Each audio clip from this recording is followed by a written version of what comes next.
धोखा दो दिल, धोखा दो दिल के पागल हागे, धोखा दो दिल के पागल हागे। इलाका किसी का हो धमाका दिवाकर दीवाना भाई का ही होगा। लागे छे किले है परनवा गे, धोखा दो दिल के पागल हागे, धोखा दो दिल के पागल हागे। लागे छे किले है परनवा गे, धोखा दो दिल के पागल हागे।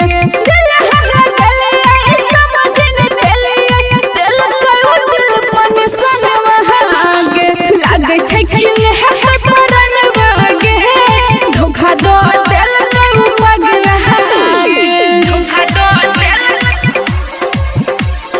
धोखा दो दिल के पागल हागे, धोखा दो दिल के पागल हागे। माँ कोसी यूट्यूब बिहार में छा गया है डीजे धमाका।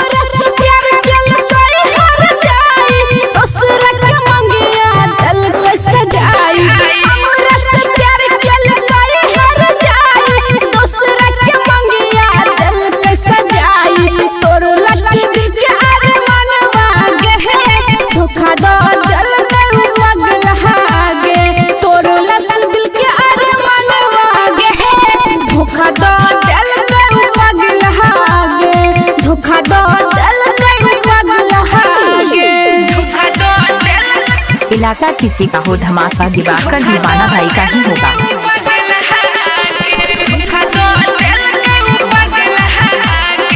माँ कोसी रिकॉर्डिंग स्टूडियो निर्मली।